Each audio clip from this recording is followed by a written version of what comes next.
ያን ጊዜ በሐዋርያት ሥራ ላይ የተገለጠው ለሐዋርያቱ የተሰጠው መንፈስ እና አሁን የምናየው አንድ ነው ወይ የሚል ጥያቄ ነው። በጣም እንግዲህ ሰፊ ጥያቄ ነው በአንድ ወገን ቢሆንም ግን ደግሞ መመለስ ያለበት ነው። እኔ በጥቅልል መመለስ አልፈልግም ይሄንን ጥያቄ አንድ ነው አንድ አይደለም በሚል ጥቅልል። ምክንያቱም በዚያም ዘመን ቢሆን መንፈስ አንድ ብቻ አልነበረም። እውነት ለመናገር ሐዋርያቱ ላይ የወረደባቸው ቅዱስ መንፈስ ነበረ። ድንቅ የሚያሰራቸው ጸጋ በላያቸው ላይ ያስቀመጠ ለጌታ ጸንተው እንዲኖሩ ያደረገ ልባቸውን የደገፈ ሰላም የሰጣቸው ብርቱ መንፈስ ነበረ። በእውነት ጌታችንም ቅድም እንዳልሽው ከሰማይ እልክላችኋለሁ አባቴ የሚልከው መንፈስ ብሎ የተናገረው መንፈስ ነው። እሱ ነው በሥላሴ አካላት ውስጥ ያለው መንፈስ አንዱ የሥላሴ አካል የምንለው መንፈስ ቅዱስ እሱ ነው። ግን እዚያው እነሱ በነበሩበት ዘመን ደግሞ ክፉ መንፈስ ነበረ፣ ዲያብሎስ ነበረ። ስለዚህ ሁለት መናፍስት ነው ያሉት ማለት ነው። እና እነሱ በጎ ስራ ሲሰሩ እነሱ በመንፈስ ቅዱስ ኃይል ተመርተው ሲንቀሳቀሱ በክፉ ኃይል ተሞልተው የሚንቀሳቀሱ ሰዎችም ነበሩ። ስለዚህ በዚያም ዘመን እንኳ ቢሆን አንድ አልነበረም ማለቴ ነው። የነበሩ እንቅስቃሴዎች ብዙ አይነት ነበሩ። አንዳንዶች ደግሞ ያታልሉ ነበረ እንግዲህ በቅዱስ መንፈስ አስመስለው ወይም ቅዱስ መንፈስን ለራስ መጠቀሚያ ለማድረግም የሞከሩ ሰዎች ነበሩ በሐዋርያት ዘመንም እንኳ ቢሆን። ከዚህ የተነሳ እኔ በዚያ ዘመን እንደነበረ ሁሉ አሁንም ያለው መንፈስ አንድ ብቻ አይደለም። በጎ መንፈስ፣ ቅዱሱ መንፈስ፣ የእግዚአብሔር መንፈስ በቤተ ክርስቲያን ውስጥ አለ፣ ደግሞም ይሰራል። በተጻራሪው ደግሞ ክፉ መንፈስ፣ ባላንጣው መንፈስ፣ የዲያብሎስ መንፈስ፣ እርኩስ መንፈስ ደግሞ አብሮ እንዲያውም አንዳንድ ጊዜ እስኪያሳስት ድረስ የቱ የትኛው ነው እስኪያሰኝ ድረስ ሲንቀሳቀስ እናያለን። ስለዚህ በጥቅልል መመለስ አስቸጋሪ ነው ብዬ ነው የማስበው። አንዱ እሱ ነው። ግን ታዲያ አሁን እኛ ጋር ይሰራል የምንለው መንፈስ ያ ነው ወይ? ለምሳሌ ለሕሙማን ስንጸልይ ሕሙማን የሚፈወሱ ከሆነ በዚያ መንፈስ ነው ወይ ጸጋ ነው ወይ የተፈወሱት? ወይም ደግሞ ስንጸልይ በልሳናት እንናገር እንደሆነ ወይም ትንቢት እንናገር እንደሆነ ያ መንፈስ ነው ወይ የሚያናግረን? ሐዋርያቱን ያናግር የነበረው መንፈስ ወይስ ሌላ ነው የሚል ብዙ ጥያቄ ሊያስነሳ የሚችል ነገር እንደሆነ አስባለሁ። ስለዚህ እኔ እንደዚህ ለሁለት ከፍለን ብንመለከተው መጽሐፍ ቅዱስም ደግሞ የሚያበረታታ እንደሱ ነው። የሚገርመው እኛ ገና ሳንኖር በፊት በሐዋርያቱ ዘመን በምልክታት በተጻፈው ውስጥ መንፈስን ሁሉ አትመኑ፣ መንፈሶች ከእግዚአብሔር ይሁን አይሁን መርምሩ ስለተባለ መንፈስን ሁሉ ልናመን አንችልም። አሁንም ቢሆን ስመ እግዚአብሔር ጠርቶ ልዩ ልዩ ነገር አደርጋለሁ የሚል ማንኛውም ሰው፣ ትንቢት እናገራለሁ የሚል ሰው፣ ወይም እፈውሳለሁ የሚል ሰው፣ ወይም ደግሞ ወንጌል ሰብካለሁ የሚል ሰው፣ ወይም ሌላ ነገር አደርጋለሁ የሚል ሰው በስመ እግዚአብሔር ስለተናገረ ብቻ ከእግዚአብሔር መንፈስ ነው ለማለት አልደፍርም። ስለዚህ የሚያጠያይቀን የሚያጠራጥረን ነገር ሊኖር ይችላል ማለት ነው። ስለዚህ ሁሉም ከጌታ ዘንድ ነው፣ ሁሉም ከቅዱስ መንፈስ ነው ለማለት አልደፍርም። ግን ያ መንፈስ ግን አልተለወጠም። መንፈስ ቅዱስ አንድ ነው። በሐዋርያው ጳውሎስ ላይ ያረፈው፣ በጴጥሮስ ላይ ያረፈው ወይም በፊልጶስ ላይ ያረፈው መንፈስ አሁን ከ2000 ዓመት በኋላ በቤተ ክርስቲያን ውስጥ የሚሰራው መንፈስ ያው መንፈስ አልተቀየረም። ስለዚህ በአንድ ወገን ልባችን ይረጋጋል፣ መንፈሱ አንድ ነው። ስለዚህ እንጠብቀዋለን፣ ተመሳሳይ ስራ እንዲሰራ ተመሳሳይ ውጤት እንዲመጣ እንጠብቃለን ብለን እንላለን። ይሁን እንጂ ደግሞ በጣም ደግሞ የማናስተውል ሞኞች መሆን የለብንም። ክፉ መንፈስም እያስመሰለ እያታለለ ሊያደርግ የሚችልበት አሰራር አለው። ስለዚህ የመለየቱ ስራ የእኛ ነው የሚሆነው ማለት ነው። እንዲያውም መጽሐፍ ግልጥ አድርጎ ነው የሚናገረው። በዚያ ዘመን ለምሳሌ ከተነገሩት የመንፈስ ቅዱስ ስጦታዎች ዝርዝር ውስጥ መናፍስትን መለየት ይላል። ይሄ እንግዲህ በጣም ትልቅ ነገር አይደለም። መናፍስት ነበሩ ማለት ነው፣ አንድ መንፈስ ብቻ አልነበረም። መለየትም ያስፈልግ ነበር። የልየታ ስራንም የሚሰራ መንፈስ ነበር ማለት ነው ቅዱሱ መንፈስ።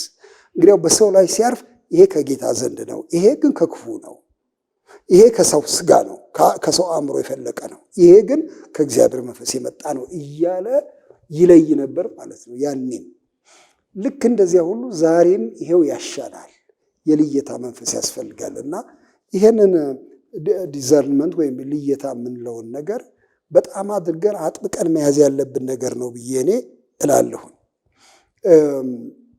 ይሄ ተፎካካሪው መንፈስ ይገርምሻል ከሐዋርያት ሥራ በፊትም የነበረ ነው። አሁን ለምሳሌ በማነው እሱ ሙሴ ወደ ፈርዖን በቀረበ ጊዜ የነበረውን ነገር እናውቃለን። እግዚአብሔር ነው ኃይል የሰጠው።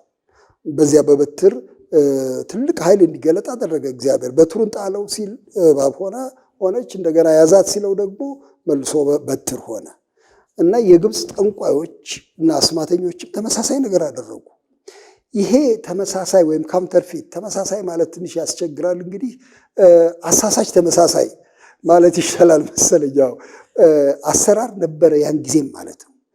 በኋላ በመጨረሻ የእግዚአብሔር ጣት አሸነፈች፣ የእግዚአብሔር ኃይል አሸነፈች፣ ዋጠቻቸው ይላል መጽሐፍ እንደሚናገረው። የሙሴ እባብ የአስማተኞቹን ዋጠች ይላል። ስለዚህ የእግዚአብሔር መንፈስ ኃይል ጎልቶ እስኪወጣ ድረስ አሸንፎ እስኪደምቅ ድረስ እነዚህ አሳሳች ነገሮች እንዳሉ አውቀን መጠንቀቅ ያስፈልጋል። እነዚህ አሳሳችነታቸው ደግሞ ሩቅ ብቻ አይደለም፣ ከሩቅ ብቻ የሚመጡ አይደሉም። ምናልባት በቤተ ክርስቲያን ጥጋጥግ አማኞች ነን በምንል አካባቢ ወይም ስመ እግዚአብሔርን በሚጠሩ አገልጋዮች መካከልም ሊከሰት ይችላል። ስለዚህ ትልቅ የልየታና የጥንቃቄ ስራ መሰራት አለበት ባይ ነኝ።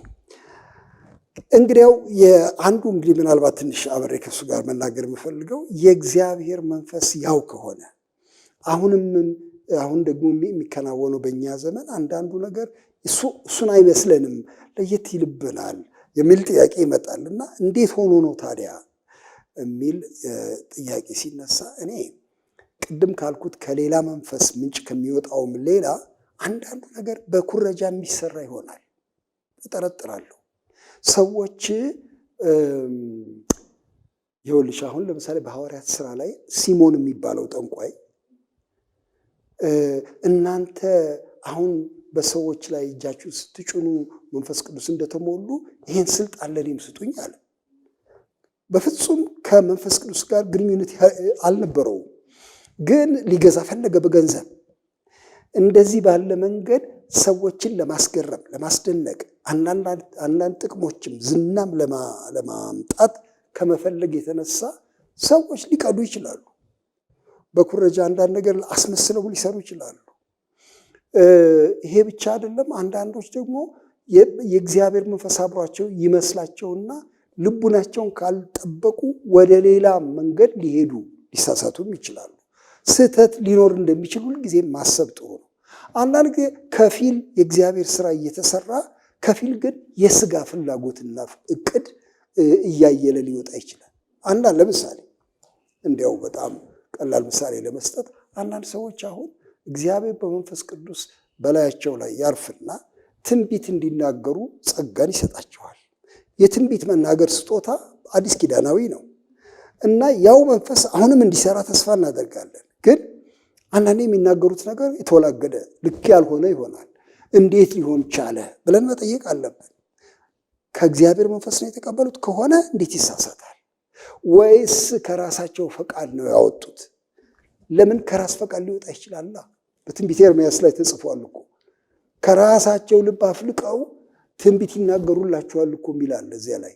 እና አንዳንድ ጊዜ በቃ እንደው እነዚህ ሰዎች እናስደስታቸው ብለው አንዳንድ ሰዎች ምናልባት አላውቅም የሆነ ነገር ይመርቁናል በቃ እንደ ትንቢት አድርገው። ግን ያ እግዚአብሔር የተናገረው ነው ወይ ብለን መጠየቅ አለብን። በእውነት እኔ እንደዚህ ያጋጠመኝ ስላለ ነው። አንድ ሰው እንደዚህ ሲናዘዝ ሰምቼዋለሁ። እኔ ተሳስቼ ነበረ በእውነት ጌታ ሳይናገረኝ በመንፈስ ቅዱስ ሳልረዳ ዝም ብዬ ተነስቼ እግዚአብሔር እንዲህ ይላል ያልኩበት ነበር። በጣም አዝናለሁ፣ እግዚአብሔር ወቀሰኝ እና በንስሐ ተመለስኩ ብሎ ሲል ሰምቼዋለሁ። አንድ ወንድም እግዚአብሔር ይባርከው፣ ትልቅ ትህትና ነው። ስለዚህ እንደዚህ አይነት ነገሮች ሊያጋጥሙ ይችላሉ እና ይሄ ሌላ ያ መንፈስ ያኔ የነበረው ዛሬ የለም ሌላ ነገር ነው ለማለት የሚያስኬድ አይደለም ማለት ነው። ስህተቶች እና የሌላ መናፍስትንም ሐሳብ ከመቀበል የተነሳ የሚመጡ ችግሮች ሊኖሩ ይችላሉ ለማለት ነው ባጭሩ እነዚህ ነገር። አለበለዚያ ግን መንፈስ ቅዱስ ያው አንድ መንፈስ ነው። ምንም ጥያቄ የለውም። ልክ ነሽ። ትልቅ ጥያቄ ነው ይሄ መቼም የሁሉ ሰው ሮሮ ነው፣ የሁሉ ሰው አቤቱታ ነው። አሁን በተለይ እንዴት ነው የምንለየው? የት ጋ ነው ትክክሉ? የት ጋ ነው ስህተቱ? ተደናግረን እኮ ቆየን። የቱን እንስማ ለምሳሌ የሚል ጥያቄ አለ። ማንን እንስማ? የትኛውን ሰው እንከተል? የትኛው ትንቢት ነው ትክክሉ? እሺ የትኛው ፈውስ ነው እውነተኛው? የትኛው ተአምር ነው እውነተኛው ከእግዚአብሔር ዘንድ የሚሆነው? የትኛው ነው ማጭበርበሩ? የትኛው ነው ማታለሉ? በጣም ተግባራዊ ጥያቄዎች ናቸው በየቀኑ የሚነሱ። ይሄን የሚዳኝስ አለ ወይ? ይመለከተኛል የሚልስ አለ ወይ? ወይስ አንዱ ተነስቶ የፈለገውን የሚልበት ሜዳ ነው? አሁን እንደሱ ነው የሚመስለው። ሁሉ ሰው ተነስቶ የፈለገውን የሚልበት ሜዳ ነው የሚመስለው። በተለይ በወንጌል አማኞች አካባቢ ያለው ጠቅላላ አየር እንደሱ ነው የሚመስለው እና በጣም የሚያሳዝን የሚያስፈራም ነው እውነት ለመናገር። እኔ እንግዲህ መቼም ተቋማት ጠቃሚዎች እንደሆኑ አምናለሁኝ። በተለይ ቤተክርስቲያን ጌታችን ኢየሱስ ክርስቶስ የመሰረታት ቤተክርስቲያን ስልጣንም ያላት ናት። ተቋምነቷ ከክርስቶስ ስልጣን ከክርስቶስ ማንነት ራስ ከሆነው ከክርስቶስ የመጣ ስልጣን አላት። ስለዚህ ይሄ ትክክል አይደለም የማለት የማጣራት፣ የተሳሳተውን የመመለስ፣ የመገሰጽ፣ የማቅናት፣ ሰዎችን የማስጠንቀቅ ኃላፊነት አለባት። ቅድም እንዳልሽውና ሐዋርያው ጳውሎስ ያደርጉ ነበር። ለምሳሌ ሐዋርያት ሥራ ምዕራፍ 20 ላይ ምን ይላል ሐዋርያው ጳውሎስ? በእናንተ መካከል ደቀ መዛሙርቱ ወደ ኋላቸው የሚስቡ ተከታዮች የሚያፈሩ ነገር ግን ነጣቂዎች ተኩላዎች እንደሚነሱባችሁ አውቃለሁ ይላል። ከሩቅ አይደለም ከእናንተ መካከል ይላል። ስለዚህ ታይቶታል ማለት ነው። በእግዚአብሔር መንፈስ ጸጋ እና እርዳታ ታይቶታል። ስለዚህ አስጠነቀቀ እና 3 ዓመት ሙሉ ሌትና ቀን በእንባ እያንዳንዳችሁን ገሰጽኳችሁ ይላል። ይሄ ምን ያሳያል ማለት ነው? ሲከሰት ብቻ አይደለም ማለት ነው ነገሩ። አየሽ፣ እነዚህን 3 ዓመታት አብሯቸው በቆየባቸው ጊዜያት ሐዋርያው ጳውሎስ ያሰለጥናቸው ነበር ማለት ነው። እንዴት እንደሚለዩ፣ እውነቱ እንዴት አይነት እንደሆነ፣ ሐሰቱ እንዴት አይነት እንደሆነ፣ ምን ባህሪያት እንዳላቸው ሐሰተኞች፣ እውነተኞች ምን ባህሪያት እንዳላቸው፣ እንዴት መጠንቀቅ እንዳለባቸው ያስተምር ያሰለጥን ነበር ማለት ነው። ስለዚህ እኔ ቤተክርስቲያን ይህን ኃላፊነቷን አሁንም እንደገና ማንሳት አለባት። በቃ ምን ይደረግ፣ በቃ አገሩ ዘበራርቋል፣ እንዲያው ተረብሿል፣ በቃ ማከማን መለየት አቃተን ብሎ መቀመጥ ተገቢ ኃላፊነት መወጣት አይደለም በፍጹም። ባላደራ ስለሆነች ቤተክርስቲያን እዚያ ውስጥ ያሉ አገልጋዮቿም መሪዎቿም በአንድ ላይ አስበውበት ይሄ ስህተት ይሄ ልክ ለማለት መድፈር አለባቸው። ጌታ እኮ ስልጣን ሰጠ። በምድር የምታስሩት በሰማይ የታሰረ ይሆናል የሚለው ስልጣን ምን ማለት እኮ ነው? እንግዲያው እንደዚህ አይነት ስልጣን ከሰጠ ቤተክርስቲያን በትልቅ ጥንቃቄ ይህን ስልጣን ይዛ መጠቀም አለባት እላለሁ እኔ። ከመስመር የወጣውን ነገር ለመገሰጽ አይ ያንተ መንፈስ ስንመረምረው ከጌታ አይመስለንም ማለት መቻል አለባት። አንተ እስቲ ቆይና ነገርህን እናጣራ ማለት መቻል አለባት። ያልተፈጸመ ትንቢት ለምሳሌ በጣም በሚያሳዝን ሁኔታ ብዙ ሰዎች ከአምላክ ጋር የተኳረፉባቸው እንዲህ ብሎኝ አልነበረምን እያሉ፣ አንዳንዶች ደግሞ ህይወታቸውን ያጡባቸው ተፈውሰሃል እየተባሉ መድኃኒት እንዲተዉ እየተደረጉ እነዚህን አሁን ዝም ብላ ቤተክርስቲያን ወይ ጉድ እያለች ታዝባ ብትተወው ጠቃሚ ነው ብዬ አላስብም። ትንሽ ኮንፍሮንቴሽን ያስፈልጋል። ትንሽ መተያየትና ደግሞም ስልጣን ባለው ሁኔታ ማጣራት ያስፈልጋል። ክፉን ከመካከል ማራቅ ያስፈልጋል። ይሄ ያልሰራ ነው የቤት ስራ አድርጌ ነው የምቆጥረው። ግን ቤተክርስቲያን ራሷ ትለይ ስንል በምንድን ነው የምትለየው የሚል ጥያቄ ይነሳል። አየሽ፣ ሲምፕሊ ሰዎች ስልጣን ስላላቸው የቤተክርስቲያን መሪዎች ስለሆኑ ወይም ፓስተሮች ስለሆኑ ወይም ሽማግሌዎች ስለሆኑ ተነስተው አንተ ልክ አይደለም እንትና ልክ ነው የሚሉበት አግባብ አለ ወይ ስንል አይደለም። የሁሉ ዳኛ ይሄ መጽሐፍ ነው፣ ቅዱስ መጽሐፍ። በዚህም ተመርኩዘው በዚህ ላይ ሆነው ነው ይህንን ስህተት፣ ይህንን ንጹሕ፣ ይህን ክፉ እርኩስ ብለው መበየን የሚችሉት እና ጌታ የሰጠንን ይህንን ቅዱስ መጽሐፍ በትልቅ አክብሮት በትልቅ ጥንቃቄ ስንይዘው፣ ስናጠናው፣ ስናስተምረው ለመለየት እየቀለለ ይሄዳል። አንዳንዱ ነገር ገና ከሩቁ አዝማሚያው ያስታውቃል። ለምሳሌ በትዕቢት የተሞላ ሰው ምንም አይነት ትንቢት ቢናገር፣ ምንም አይነት ተአምር ሊያሳይ ቢሞክር መንፈሱን መለየት መቻል አለብን። የእግዚአብሔር ቃል ኩሩ መንፈስን አይፈቅድም፣ ትዕቢትን ይቃወማል፣ ለትሑታን ጸጋን ይሰጣል። ስለዚህ እንዲህ አይነቱን ሰው ማስቆም ተገቢ ነገር ነው ብዬ ነው የማስበው እና ከቅዱስ ቃሉ ላይ ተነስተን ነው ስልጣናችን እንዲሁ ዝም ብሎ በሹመት የመጣ አይደለም ለማለት ነው። ምን መሰለሽ አደራ ነው። አደራው የእግዚአብሔር ሕዝብ አደራ ነው። አሁን ለጴጥሮስ የተሰጠው አደራ ትዝ ይልሻል። በጎቼን ጠብቅ፣ ጠቦቶቼን ጠብቅ፣ አሰማራ የሚሉ ይሄ የአደራ ቋንቋ ነው።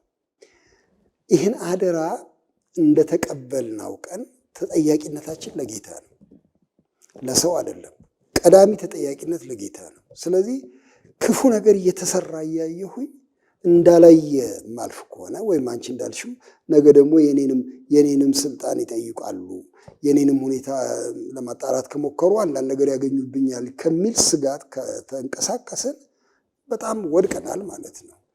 በቦታውም ላይ ልንሆን አይገባንም ማለት ነው። ከቶሆኑ በትልቅ ትህትናና በእግዚአብሔር ፍርሃት ነው ማገልገል ያለብን። ስለ እግዚአብሔር ስንል ነው፣ ስለ ሰው ስንል አይደለም። የተሳሳተ ሰው ወንድሜም ቢሆን ባልንጀራዬም ቢሆን ተሳስቶ ከሆነ የእግዚአብሔር መንጋ ለመጠበቅ ስል መጨከን አለብኝ። አይገባም፣ ይሄ ነገር ልክ አይደለም ማለት መቻል አለብኝ።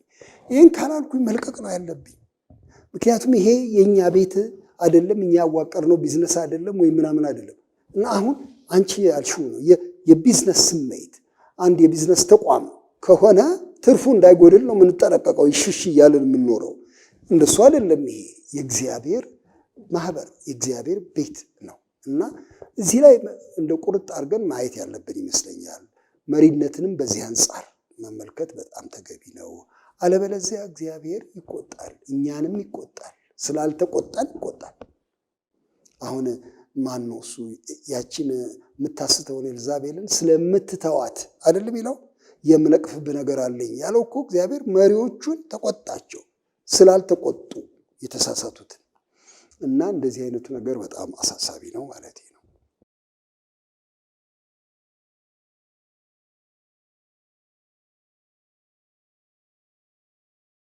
አዎ በጣም መጠየቅ ያለበት ነው። ብርቱ ጥያቄ ነው።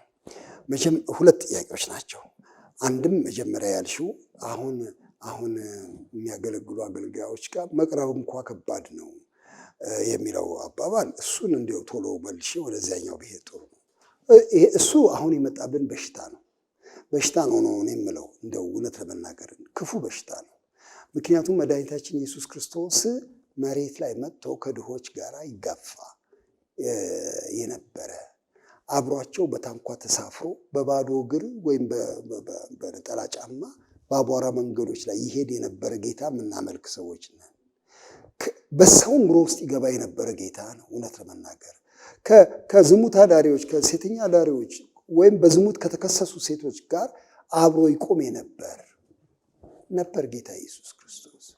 ከህፃናት ጋር ህፃናት አቅፎ የሚስም ነበረ፣ የሚባርክ ነበረ። ከለምጻሞችን በእጁ የሚዳስስ ነበረ። እና ይሄን ጌታ አምናለሁ የሚል ሰው አሁን ተነስቶ አይቀረቤ እንዴት ሊሆን ይችላል? እርስ በርስ የሚጋጭ ነገር ነው። ስለዚህ ይሄንን እንዲያው ከመነሻው ዝም ብሎ መሰረዝ ብቻ ነው። ይሄ ምንም የሚያነጋግርም እንኳን አይደለም ለማለት ነው። በዚያ ላይ ደግሞ አሁን እንዳልሽው ገንዘብ የሚያስከፍሉ ወይም እሱ ተረጋግጦ የሚጸለይላቸው የተባለው እሱ ደግሞ እንዲያው ምናልባት ከገሃነም የመጣ አስተሳሰብ ነው። እንዲያው እስከዚህ ድረስ ልደፍር እችላለሁ ማለት ነው። ከቶኑ ልክ ያልሆነ አሰራር ነው። የጌታን ጸጋ መሸጥ ይባላል። ጸጋው ያለ እንደሆነ ያው መኖሩም አንድ ጥያቄ ነው። አዎ። እና ትልቅ ነውር ነው፣ የማይገባ ነገር ነው በእውነት ይሄ። እና ምንም ምዕመናንም በዚህ እንዲያው ዝም ብለን መታለልም ራሳችንን ማጓጉል ነገር መስጠት ሲጨንቀን አውቃለሁ። ሰው ሲጨንቀው ብዙ መንገድ ይሄዳል። ግን ይሄ ጠንቋይ ቤት አይደለም፣ እውነት የአስማት ቤት አይደለም። የሆነ ነገር ተከፍሎ የሚሰራልን ነገር እኮ አይደለም። በእግዚአብሔር ጸጋ በምህረቱ በፈቃዱ የሚሆን ጉዳይ ነው። ለዚህ ደግሞ የጸሎት ትብብር ነው፣ ሌላ ነገር እኮ አይደለም። እና ይሄ ብዙ መታረም ያለበት ነገር እንደሆነ ምንም ጥያቄ የለው። እንዲያው እግረ መንገዴን ግን ከዚሁ ጋር ማነሳው አሁን ደግሞ አንድ የመጣ አዝማሚያ አየሽ፣ የሚፈውስ አንድ ሰው እዚያ ማዶ አለ፣ ትንቢት ሊናገር የሚችል አንድ ማዶ እዚያ ማዶ አለች ወይም አለ ብለን እያሰብን ነገሩን ሙያዊ ችሎታ የማድረግ አዝማሚያ አለ፣ ፕሮፌሽናሊዝም አለና የፈውስ ፕሮፌሽናል፣ የትንቢት ፕሮፌሽናል የመሆን አዝማሚያ እሱ ራሱ አንዱ ለመከራ የዳረገን ነገር አንዱ እሱ ነው። የእግዚአብሔር መንፈስ በቤተ ክርስቲያን ለማህበሩ ይሰጣል። በአንቺ ላይ ሊመጣ ይችላል፣ እኔ ዘንድ ሊመጣ ይችላል፣ ሌላ ሰው ጋር ሊመጣ ይችላል። ይሄ በነፃ ለቤተ ክርስቲያን የተሰጠ ስጦታ ነው እና እንጂ ፕሮፌሽናል ሰባኪ፣ ፕሮፌሽናል ፈዋሽ ምናምን ልሆን አልችልም። በእግዚአብሔር ጸጋ ለአገልግሎት የተጠራን ሰዎች ነን ሁላችንም። መንፈሱ በላያችን ላይ ባረፈ ጊዜ ሁሉ ሰዎችን ለመጥቀም የምንሰለፍ ነን። ከዚህ ውጭ ያለው አስተሳሰብ ነው ክፉ። ወደዚህም የገፋፋን አንዱ እሱ ነው። ሌላው ግን በጣም የሚያሳስበው ሌላው ጥያቄ ያን ጊዜ አሁን ለምሳሌ ሐዋርያት ሥራ 5ን ጠቀስሽ። በሐዋርያት እጅ ብዙ ድንቅና ምልክት ይደረግ ነበር። ሕሙማን ይመጡና ድውያን ይመጡና ሁሉም ይፈወሱ ነበር። ጴጥሮስ ሲያልፍ ጥላው በሽተኞች ላይ እንዲያርፍ ያደርጉና ይፈወሱ ነበር። አሁን ለምን አይሆንም ይሄ የሚል ጥያቄ አንድ ዋና ጥያቄ ነው። ቀላልም ነው ብዬ አላስብም። በእውነት እኔ በገባኝ መጠን እንዲሁ ለማሰብ ሞከርኩኝ። ለምንድን ነው የማይሆነው? መቼም አንዳንድ ጊዜ ሰበብ ሰጥተን ጥያቄውን ለመሸሽ የምናደርገው ጥረት እንዳይሆን መጠንቀቅ ያስፈልጋል። ግን ደግሞ በልባችን የሚመጣውንና በማስተዋል የምናገኘውን ነገር ደግሞ መተውብ ደግሞ የለብንም። እኔ እንደዚሁ ለምሳሌ አንዱ የማየው ጉዳይ በዚያ ዘመን የነበረ እንቅስቃሴ ነበር። ኃይለኛ የመንፈስ ቅዱስ መውረድ፣ የመንፈስ ቅዱስ ጉብኝት ጊዜ ነበር። የጉብኝት ሰዓት ነበረ ብዬ አስባለሁኝ። ብዙ ወንድሞቼ ቪዚቴሽን ታይም ኦፍ ቪዚቴሽን ይላሉ በእንግሊዝኛ። የጉብኝት ሰዓት ነው። ልክ ጌታችን ኢየሱስ ክርስቶስ የመጎብኛሽን ወራት አላሰብሽም ብሎ ለኢየሩሳሌም እንደተናገረ እኔ በተለይ የሐዋርያቱ ቀዳሚው ዘመን ኃይለኛ የጉብኝት ጊዜ እንደነበር፣ ትልቅ የሪቫይቫል ሰዓት እንደነበር ነው ማስበው ሐዋርያት ሥራን ሳጠናና ስመለከት። በዚያ መጠንና በዚያ ሁኔታ ሁልጊዜ ቀጥሏል የሚለውን ለታሪክ ተመራማሪዎች መተው ያስፈልጋል ብዬ እላለሁ። ለምንድን ነው እንደዚህ የምለው? በእኛም መካከል ባለፉት ዓመታት ለምሳሌ ባለፉት 50 ዓመታት እዚህ ሀገር በጌታችን በኢየሱስ ክርስቶስ አማኞች ዘንድ የእግዚአብሔር ልዩ ጉብኝቶች የመጡባቸው ወቅቶች ነበሩ። በጣም በብርቱ የእግዚአብሔር መንፈስ ኃይል ብዙ ፈውስ የተገለጠበት፣ ብዙ ተአምር የተደረገበት ጊዜያት ነበሩ። ደግሞ እንደሱ ያልሆኑ ጊዜያትም ደግሞ ነበሩ። ስለዚህ እኔ አንዳንድ ጊዜ እንደዚህ ባለ በኃይል የሚመጣ የእግዚአብሔር መንፈስ ጉብኝትን የወትሮ ለማድረግ አንዳንድ ጊዜ የሚቸግረን ሁኔታ አለ። ይሄ ማለት መንፈሱ የለም፣ አይሰራም፣ ጸጋዎቹ አሁን አቁመዋል ወደሚል አስተሳሰብ ሊሰደንም አይገባም። እሱ ሌላ መንገድ ነው። ቆመ አይልማ መጽሐፍ በፍጹም። ምክንያቱም ሐዋርያው ጳውሎስ አሁን ለቆሮንቶስ ሰዎች የጻፈላቸው በጣም ብዙ ጊዜ የሚጠቀስ ምዕራፍ 1 ላይ ቁጥር 7 ላይ ያለ ቃል አለ። ምን ይላቸዋል? እነሱ መካከል ብዙ የእግዚአብሔር ስጦታ የተገለጠበት ነው፣ የመንፈስ ቅዱስ ስጦታ። እንዲያውም ለማረም ነው ብዙዎቹን ነገሮች የጻፈው። ግን ምን ይላል እዚያ ላይ? የጌታችን የኢየሱስ ክርስቶስን መምጣት እንደዚህ ስትጠባበቁ አንድ እንኳን የጸጋ ስጦታ እንዳይጎልባችሁ ነግራችኋለሁ ይላል። ምን ማለት ነው? በሌላ አነጋገር ጌታ ኢየሱስ ክርስቶስ እንደሚመጣ አስቦ እስከሚመጣ ድረስ እንኳን እየተጠባበቃችሁት አይጎልባችሁ ነው አስተሳሰቡ። ስለዚህ እኔ ምንድን ነው የማስበው? ስጦታው ይቀጥላል፣ ጸጋው ይቀጥላል። የሚያስቆመው ምንም መጽሐፍ ቅዱሳዊ ምክንያት እኔ አላገኘሁም። ሐዋርያት ሥራን ሳጠና መልእክቶቹንም ስመለከት እዚህ ድረስ ነው መስራት ያለበት፣ ከዚህ በኋላ ይቆማል፣ በዚህ ዘመን ይቆማል የሚል ነገር አላገኘሁም። ስለዚህ መጠበቃችን ተገቢ ነው እና ይህንን ጥያቄ መጠየቃችን ሁሉ አስፈላጊ ነው። ግን አሁን እንዳልኩት አንዱ እነዚህ የብርቱ የጉብኝት ወቅቶች ይሆኑ ይሆንን እያልኩኝ እጠይቃለሁኝ። ስለዚህ አሁንም ለሌላ ጉብኝት ራሳችን የምናዘጋጅበት ጊዜ ሊሆን ይገባል እላለሁ። ሌላ ሁለተኛ ነገር ላነሳ የምፈልገው ምክንያቶችም ሊኖሩ ይችላሉ። ለምንድን ነው የማይሰራው?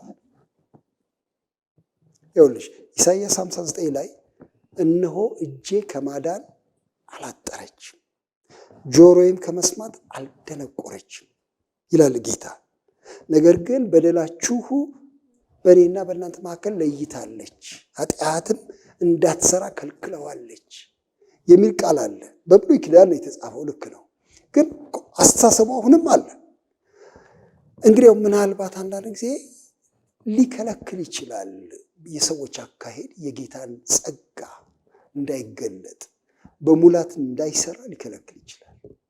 ያለንበት ሁኔታ ለእግዚአብሔር መንፈስ የተመቸ ካልሆነ እንደፈለገውና እንደ ጉልበቱ መጠን ላይንቀሳቀስ ይችላል ብዬ አስባለሁ።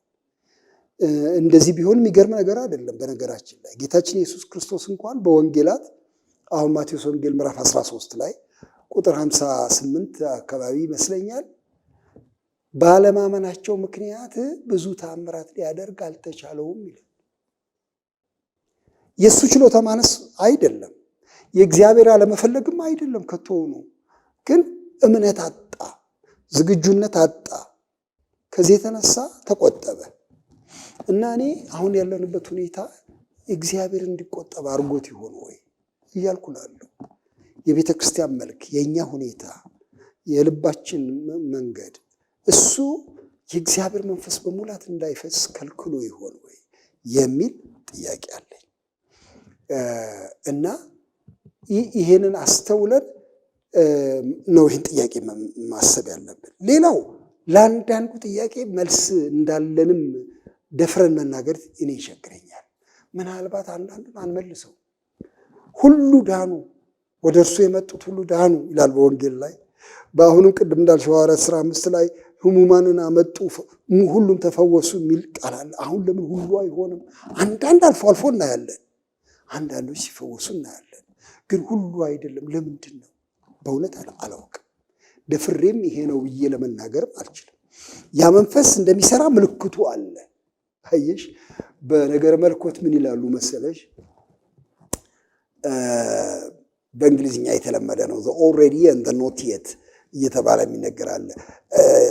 ሆኗልም ይሆናልም፣ ሙሉ ለሙሉ ገና አልሆነም የሚሉት።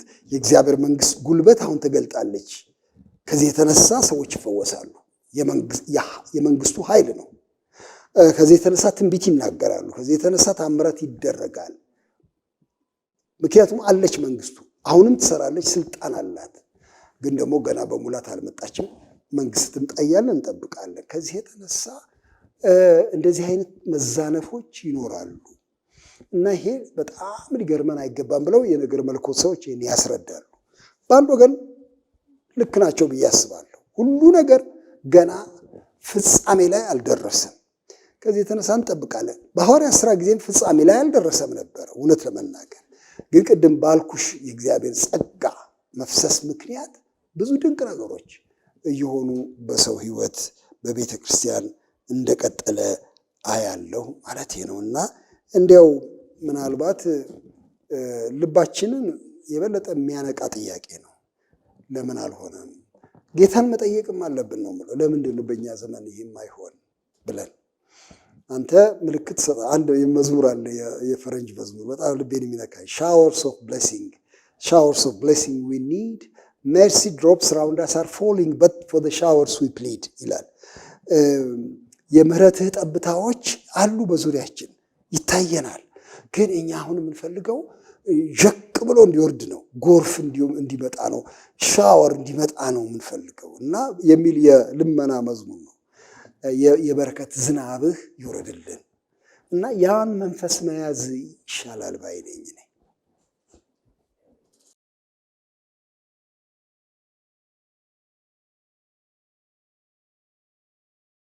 በከፊል መልሰሽዋል። ምክንያቱም ምንድን ነው ቅድም የጠቀስሽው ኤፌሶን ምዕራፍ 4 ላይ ያለው ጥቅስ ለቤዛ ቀን የታተማችሁበትን ቅዱሱን መንፈስ አታሳዝኑ የሚለው አይተሽ እንደው አጠገቡ ጩኸት፣ ስድብ፣ ክፋት ከእናንተ ዘንድ ይወገድ፣ ጥላቻ፣ እርስ በርስ ሌብነት፣ ሌላው ይወገድ ብሎ አያይዞ ለቤዛ ቀን የታተማችሁበትን ወይም ለድህነት ቀን ለመጨረሻው ቀን ማህተም በልባችሁ ውስጥ ሰፍሯል። ይሄ የመንፈስ ቅዱስ ማህተም ነው። የእግዚአብሔር ሆናችኋል። ቅድም እንዳልሽው ኪዳን ባለ ኪዳን ሆናችኋል። እግዚአብሔር ንብረቱ አድርጓችኋል። ስለዚህ የእግዚአብሔር ቤተ መቅደስ የእግዚአብሔር ንብረት ማህተሙ ያረፈብን ሰዎች ስለሆንን ያንን መንፈስ እንዴት ነው የምናሳዝነው የሚል ጥያቄ ነው የሚመጣው። መንፈስ ቅዱስ ማዘኑ የሚለው ራሱ እኮ አንድ ከባድ ንግግር ነው። ስለምን ብዙ ሰዎች አሁን መንፈስን እንደ ኃይል የሆነ ነፋስ አድርገው ይቆጥራሉ። ግን ይሄ አንዱ እኮ ማስረጃ ነው። አታሳዝኑት ከተባለ ሰብነት አለው፣ ፐርሰን ነው ማለት ነው። እንደኛ የሚሰማው ነው ማለት ነው። ደስ ይለዋል፣ ያዝናል ማለት ነው። ስለዚህ እንግዲህ ያው አታሳዝኑት ካለ ይሄ የሥላሴ አካል እንዳያዝን እንዳይመረር መንፈሱን አስመረሩት የሚልም ሌላ ቦታ አለ። እንዳይመረር እንዳያዝን ኃላፊነት አለብን። በምንድን ነው የሚመረረው? በምንድን ነው የሚያዝነው? በእንቢታ፣ በአመፅ፣ በኃጢአት እሱ ያዝናል። ፈቀቅ ይላል። አንቺ እንዳልሽው ዝም ይላል ነው አንቺ ያልሽው። እንዲያውም አለዝበሽ ፈቀቅስ ቢል ከቶኑ ከኛ እና ከዚህ የተነሳ በጣም በትልቁ ልናስብ የሚገባው አንዱ ስለሱ ነው። በተለይ ይህን ዘመን ስናስብ ቤተ ክርስቲያንን አገልጋዮች የሆነውን እኛን ስንመለከት አንዱ ይሄ ነው። እንዳያዝ መንፈስ ቅዱስን አትውሰድብኝ ይላል ዳዊት በኑዛዜው ሰዓት። ለምን ሊወሰድ እንደሚችል ስለገባው ነው። እኔ ያለሱ እንዴት ኖራለሁ ከሚል ነው። ስለዚህ እንዲህ አይነት ተማጽኖ በጣም ያስፈልገናል ባይ ነኝ። ተማጽኖ ብቻ አይደለም፣ ውሳኔ፣ ቁርጥ ውሳኔም ያስፈልገናል። መሸሽ ከክፉ፣ ለዚህ መንፈስ መገዛት፣ ይህን መንፈስ ማክበር በጣም ያስፈልጋል። እንዲሰራ መፍቀድ እንኳን ቅዱስ መንፈስ የእግዚአብሔር መንፈስ ሰው እንኳን ራሱ ማንኛውም ሰው በናቅሹ ባጥላላሹ መጠን ለመስራት ያለው ፍላጎት እየቀነሰ ይመጣል እኮ አይደል እንዴ? አሁን ሰራተኞቻችንን ስናመናጭቃቸው፣ ስንሰድባቸው፣ ስንገፋቸው፣ እንደው ሌላ ነገር ስናስብባቸው፣ በጎ ሲሰሩ ምንም እንዳልሰሩ ስንቆጥርባቸው የመስራት አቅማቸውን መቆጠብ ይጀምራሉ። ከቶኑ እንዲያውም አልሰራም በቃ ወጣለሁ ሊሉ ሁሉ ይችላሉ። መንፈስ ቅዱስ በጣም ታጋሽ መንፈስ ነው። ግን እየደጋገምን ስንበድለው፣ ስናሳዝነው ከኛ ጋር አለመሆን፣ አለመፍቀዱ፣ ፈቀቅ ማለቱ፣ በሙላት አለመስራቱ ሊያስገርመን አይገባም። ይልቅ መመለስ፣ በቃ መመለስ ነው ያለብን። ሌላ ምንም የሚባል ነገር የለም። ግን ሁለተኛ ነገር ግን እንዴት እንኖር ከሚለው ጥያቄ ጋር ተያይዞ እየጠበቅነው እየፈለግነውም ደግሞ መኖር ጥሩ ነው። እንዳናሳዝነው እየተጠነቀቅን መኖር እንዳለብን ሁሉ እንዲመጣ እንዲሞላን አንድ መዝሙር አለ። አሁን ደስ የሚለኝ መዝሙር ሙላይ ተቆጣጠረኝ መንፈስ ቅዱስ ሙላይ ተቆጣጠረኝ፣ ሌላ ህይወት አይኖረኝም ይላል። ይሄ ምኞት ነው፣ ጸሎት ነው፣ መማጠን ነው ጌታን እና የዚህ አይነት ፍላጎት ያስፈልጋል። ጌታችን አሁን እነዛን ደቀ መዛሙርቱን ታስታውሻለሽ፣ በሐዋርያት ሥራ ምዕራፍ 1 ላይ ከላይ ኃይል እስክትለብሱ ድረስ ቆዩ አለ። ተጠባበቁ ማለት ነው በኢየሩሳሌም እና እነሱም በጸሎት ቆዩ እና በአንድ ላይ ተሰብስበው ሳሉ አይደለም የሚለው መንፈስ ቅዱስ እንደ እሳት ልሳኖች ታዩአቸው ብሎ የሚለው መጠባበቅ ተገቢ ነገር ነው ብዬ እላለሁ። በጉጉት በናፍቆት ያ መንፈስ ሲመጣ ሊያደርግ የሚችለው ትልቅ ነገር እሱን መጠበቅ ያስፈልጋል። እሱ ብቻ አይደለም፣ ሲመጣም በውስጣችን ሊገለጽ ሲፈልግም መከልከል አያስፈልግም። ነፃነቱን መስጠት ያስፈልጋል። ለጥቅም ነው የመጣው፣ ሊያንጸን ነው። ለምሳሌ በእኔ ላይ ሲወርድ እና በልሳን ሊያናግረኝ ሲፈልግ እምቢ ልል አይገባኝም። ይህንን በልሳን የመናገር ጸጋውን ተቀብዬ እናገራለሁ። ሌሎችን እንዳላውቅ በፓብሊክ ወይም እንዲያው በአደባባይ ላይ ማድረግ አይገባኝም ይሆናል። ቤቴ ውስጥ ግን ለጸሎት ልጠቀምበት እችላለሁ። እሺታ ይጠቅማል። አንዱ እሱ ነው። እግዚአብሔር እንደዚህ አይነት ነገር እንድናገር ካመጣ በልቤ በትንቢት መንፈስ ከመጣ ያንን ለመናገር በእግዚአብሔር ጸጋ መንቀሳቀስ ይገባኛል። ሳበላሽ ልታረምም ፈቃደኛ መሆን ይገባኛል። ይሄም አንዱ እኮ መንፈስ ቅዱስን የማክበር መንገድ ነው። ምክንያቱም አንዳንዴ ይደባልቅብናል። የጌታ መንፈስ ይመስለንና ከራሳችን የሆነ ነገር ያመልጠናል። ሰባኪ ብንሆን፣ መምህራን ብንሆን፣ በትንቢት የምናገለግል፣ በፈውስ ስጦታ የምናገለግል፣ አጋንንት የምናስወጣ ልዩ ልዩ አገልግሎት ያለን ሰዎች ልንሳሳት እንደምንችል መረዳት የትህትና መንገድ ነው። እግዚአብሔር ለትሑታን ጸጋን ይሰጣል እና በዚህ መንገድ መሄድ እንዳለብን በጣም ግልጥ ነው። በጽድቅ ጎዳና በንጽህና ጎዳና ስንሄድ ለመንፈስ ቅዱስ በሩ ክፍት ይሆንለታል። እሱ ነው። ሌላው እንግዲህ አሁን አልኩት ነው፣ ትህትና ነው። በእውነት ሁለት ክቡራን አብረው መቆየት አይችሉም። በእውነት እኔም ክቡር ከሆንኩ መንፈሱም ክቡር ከሆነ ልንጋፋ ነው፣ ልንፈካከር ነው። ስለዚህ ሁልጊዜ ቦታዬን አውቄ መሬት ላይ ነው መሆን ያለብኝ የእግዚአብሔር መንፈስ እንዲሰራ። እሱ ከጠፋኝ በቃ አይሰራም። እሱ እየተጋፋ አይሰራም ጌታ። ይሄ አስተሳሰቤ ገብቶሻል። እና ሐዋርያው ጳውሎስም እንደሱ ነው የሚለው አይደለ? ወንድሞች ሆይ በእግዚአብሔር ራእይ እለምናችኋለሁ፣ ሰውነታችሁን ለእግዚአብሔር ደስ የሚያሰኝ ፍጹም መስዋዕት አድርጋችሁ አቅርቡ። ስጡ ነው በቃ፣ አትሰስቱ፣ ስጡ እንዲሰራ እና በዚያ መንፈስ ስንሆን የጌታ ስራ እየሰፋ የመንፈስ ጸጋም እያየለ ይሄዳል ብዬ አምናለሁ። እንዲሁ አንድ ነገር ብቻ ልጨምር የምፈልገው ከመንፈስ ቅዱስ ጋር በተያያዘ ከስጦታዎቹም ጋር ከኃይሉም ከተአምራቱም ጋር በተያያዘ እንዲያው አሁን ዙሪያ ገባውን ዝም ብዬ ስቃኘው ሙግቶች ነው የምሰማው። ሰዎች እርስ በርስ ይሟገታሉ። መነጋገሩ ባልከፋ ግን የሙግቱን መንፈስና አይነት ሳየው ትንሽ ስጋትና ፍርሃት አለብኝ። መንፈስ ቅዱስ ሙግት አይወድም። እንደሱ አላየውም። ስራውን መስራት ነው የሚፈልገው እና ከሙግት ይልቅ ወደ ጸሎት ብንሄድ ጥሩ ነው ባይነኝ። እኔ ያን መንፈስ ነው የምጠማው። ለምን ሁላችንም እንዲሰራ እንፈልጋለን። የመንፈስ ቅዱስ ኃይል ተገልጦ እንዲሰራ እንፈልጋለን። ከፈለግን ዘንድ እንግዲህ እሱን ነው እንጂ የምንማጠን ወንድሞችን ልክ አይደላችሁም በዚህኛው ልክ ነው በማለት ሙግትም አይደለም። ስህተትን ማረም ይገባናል። ምንም ጥያቄ የለም። ቅድም ተነጋግረንበታል። ከጌታ ቃል ውጪ የሆነ ማናቸውም ስህተት ስናገኝ አይን ማሸት የለብን። ልክ አይደለም ይሄ። ስመ እግዚአብሔር ስለተጠራ እንዴት አድርጌ እናገረዋለሁ ምለው አይደለም። እንደው ይሄ ሰው ልዩ ስጦታ ስላለው እንደው አፌን ሰብስቤ ብቀመጥ ይሻለኛል የሚባል አይደለም። ሁሉም በዚህ ነው የሚመዘነው። ስለዚህ ዳኛውን ይህን አድርገን ግን እንዲያው በሰው ላይ ለመጫን ከምጥር ይልቅ ወደ ጸሎት ልቡናዬ ቢያደላ የበለጠ ጥሩ ነው ለማለት ነው እና እግዚአብሔር ጸጋ ሁላችንን የሚባርከን ይህን ማለት እፈልጋለሁ። ታንኪዩ